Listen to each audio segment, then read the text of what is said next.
அன்பர்களுக்கு வணக்கம். திருவோணத்தில் வரும் மகா சிவராத்திரியை பற்றி தான் இந்த பதிவில் பார்க்க போகிறோம். இது வரைக்கும் நம்ம சேனல் நீங்கள் சப்ஸ்கிரைப் பண்ணலைன்னா மறக்காமல் சப்ஸ்கிரைப் பண்ணுங்கள். பிளேலிஸ்ட் செக் பண்ணாலே உங்களுக்கு எல்லா வீடியோஸும் கிடச்சிரும். திருவோணத்தில் வரும் மகா சிவராத்திரி இது. இந்த வருடம் மார்ச் 8ஆம் தேதி வரும் மகா சிவராத்திரி. 300 வருடங்களுக்கு பிறகு கூடும் அபூர்வமான யோகங்கள். இந்த ஆண்டு மார்ச் 8ஆம் தேதி வெள்ளிக்கிழமை அன்று மகா சிவராத்திரி கொண்டாடப்படுகிறது. அன்று இரவு 8 மணிக்கு தொடங்கி மறுநாள் காலை 6 மணி வரை 4 கால பூஜைகள், அபிஷேகங்கள் நடைபெற உள்ளன. 5 யோகங்கள் ஒன்று கூடும் சிறப்பு நிகழ்வும் ஜோதிட ரீதியாக நடைபெற உள்ளதாக கூறப்படுகிறது. இது 300 ஆண்டுக்கு பிறகு நடக்கும் அதிசயம் என்கின்றனர். இந்த வருடம் வரும் மகா சிவராத்திரி நாளை நாம் தவறவிடக்கூடாது. மகா சிவராத்திரி சுக்கிரவார பிரதோஷத்தில் வருவதால் பொருளாதார சிக்கல்கள் தீர்ந்து செல்வ வளம் சேரும். மகா சிவராத்திரியில் விரதமிருந்து கண்விழித்து சிவத்தியானம் செய்திட எல்லா காரியங்களிலும் வெற்றி உண்டாகும். வேலை வாய்ப்பு, தொழில் முன்னேற்றம், வியாபார விருத்தி, அதிர்ஷ்டம் மற்றும் செல்வ செழிப்பு உண்டாகும். சரவண என்னும் திருவோண நட்சத்திரம் மகர ராசி மண்டலத்தில் இருக்கும் நட்சத்திரமாகும். நாம் கண்களில் காணும் பொழுது 3 பாதங்கள் போலவும், அம்பு போலவும், அன்னப்பறவை போலவும், முழங்கோல் போலவும் காட்சியளிக்கும். ஆகவே இந்த வடிவமான 3 பாதங்கள், அம்பு, அன்னப்பறவை, முழங்கோல் காணப்படும் ஆகியவை கூறலாம். இதன் அதிபதி சந்திர கிரகணம். இது மஞ்சள் நிறத்தில் மேல்வானத்தில் பிரகாசமாக காணப்படும் நட்சத்திரமாகும். சர்வார்த்த சித்தி யோகம் என்றால் நம்முடைய எல்லா விருப்பங்களையும் நிறைவேற்றி வைக்கும் யோகம் அது. இந்த யோக நாளில் ஈசனை மனமுருகி வேண்டிக் கொண்டால் நினைத்த காரியம் நிறைவேறும். சுபகாரியங்க தடைகள் அகன்று நினைத்த காரியம் எளிதாக நடந்துவிடும். மகா சிவராத்திரி நாளன்று முழுவதுமாக சிவயோகம் எனும் அற்புத வேலை கூடி வருகிறது. இந்நாளில் ஈசனை வழிபட்டால் தொழில், வியாபாரம், பதவி உயர்வு கிடைக்கும். நம் ஜாதகத்தில் உள்ள எல்லா விதமான நவகிரக தோஷங்கள் நீங்கும். மகா சிவராத்திரி இந்த ஆண்டு வெள்ளிக்கிழமை வருவதால் சுக்கிர பிரதோஷம் என்கின்றோம். இந்த நாளில் ஈசனுக்கு விரதம் இருந்து வழிபட்டால் நீங்காத துன்பம் நீங்கும், தீராத வியாதிகள் தீரும், குறையாத கடன்கள் குறைந்துவிடும், அனைத்தும் தீர்ந்துவிடும்.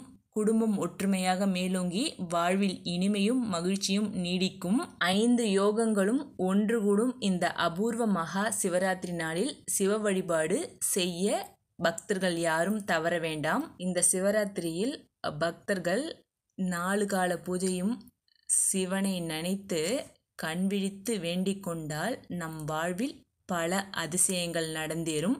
சிவபெருமானுக்குரிய பிரியமானது வில்வம்.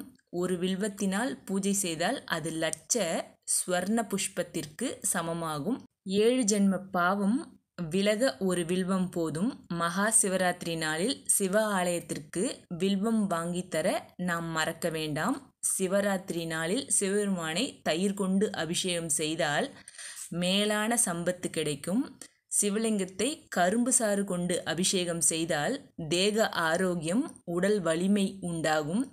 பசுனை கொண்டு அபிஷேகம் செய்தால் சொர்க்க வாழ்வு கிடைக்கும். அரிசி மாவு வாங்கி கொடுத்தால் தீராத கடன்கள் தீரும். அரிசி மாவினால் அபிஷேகம் செய்தால் எத்தகைய கடன் இருந்தாலும் அவற்றிலிருந்து நம்மை விடுவிக்கும். 300 வருடங்களுக்கு பிறகு கூடும் அபூர்வமான யோகங்கள் நிறைந்த சிவராத்திரி இது. திருவோணத்தில் வரும் மகா சிவராத்திரி இது. வெள்ளிக்கிழமை, பிரதோஷம் எல்லாம் கூடி வரும் சிவராத்திரி இது. ஏற்கனவே சிவராத்திரியோட புராண கதையை பற்றி ஒரு பதிவு போட்டிருக்கோம். அதோட லிங்கையும் டிஸ்கிரிப்ஷன் பாக்ஸில் கொடுக்குறேன். இந்த மகா சிவராத்திரினால் தவற விடக்கூடாது. ஏன்னா மகா சிவராத்திரி சுக்கிரவார பிரதோஷத்தில் வர்றதுனால பொருளாதார சிக்கல்கள் தீர்ந்து செல்வ வரம் சேரும். இந்த மகா சிவராத்திரி மிகவும் விசேஷமான மகா சிவராத்திரி. இந்த மகா சிவராத்திரியில் விரதமிருந்து கண்விழித்து சிவத்தியானம் செய்திட எல்லா காரியங்களிலும் வெற்றி உண்டாகும். வேலை வாய்ப்பு, தொழில் முன்னேற்றம், வியாபார விருத்தி, தேக ஆரோக்கியம், உடல் வலிமை, சொர்க்க வாழ்வு, கடன்கள் தீரும், மகிழ்ச்சி நீடிக்கும், நீங்காத துன்பம் நம்மை விட்டு நீங்கும், அனைத்தும் கிடைக்கும். பிற உயிர்களையும் தம் உயிர் போல் நேசிப்போம். அனைவரிடத்திலும் அன்போடு இருப்போம். பெரியோர்களை மதிப்போம். நம்மால் முடிந்த உதவிகளை நாள்தோறும் செய்து வருவோம். உதவி பெருசோ சின்னதோ நம்மால் என்ன முடியுமோ அதை நாள்தோறும் செய்து வருவோம். பாதிக்கப்பட்டவங்க கிட்ட அன்பா ஆறுதலா 4 வார்த்தை பேசுறது கூட ஒரு உதவி தான். அதை நிச்சயம் நாம் செஞ்சு வருவோம். இந்த சிவராத்திரி அன்று வில்வத்தை கொண்டு நாம் சிவபெருமான அர்ச்சனை செய்து வந்தால் நமக்கு எல்லா வித சங்கடத்திலிருந்தும் சிவபெருமான் நம்ம விடுவிச்சிருவாரு. பக்தர்கள் அனைவரது குடும்பத்திலும் ஒற்றுமை மேலோங்கி வாழ்வில் இனிமையும் மகிழ்ச்சியும் நீடிக்கும்.